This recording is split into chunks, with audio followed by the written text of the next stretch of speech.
Live 24 तास। कोल्हापूर जिल्हा मध्यवर्ती सहकारी बँक अर्थात केडीसीसी बँकेच्या बिद्री शाखेत नव्या अधिकाऱ्यांनी पदभार स्वीकारला असून त्यांचे उत्साहात स्वागत करण्यात आले।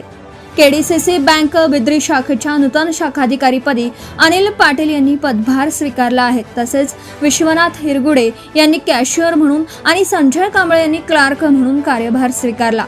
यावेळी बँकेचे इन्स्पेक्टर पांडुरंग पाटील, सचिव महादेव शेणवी, तानाजी साठे, यशवंत शेणवी तसेच बँकेचे पदाधिकारी आणि कर्मचारी उपस्थित होते।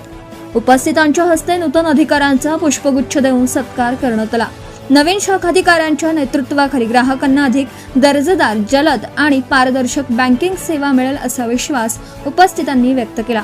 तसेच नूतन अधिकारी आणि कर्मचाऱ्यांना पुढील कार्यकाळासाठी शुभेच्छाही देण्यात आल्या। लाईव्ह 24 तास न्यूजसाठी समाधान म्हातुगडे। तांबूस फुटता उधळलाली भूपाळी रामपारी, दिशादाही उजळल्या आल गोकुळ आपुल्या दारी, निर्भेळ आणि सकस चवीच गोकुळ लय भारी, चव आहे कोल्हापुरी गोकुळ लय भारी। गोकुळची दर्जेदार दुग्ध उत्पादने, गोकुळ अस्सल चव कोल्हापूरची।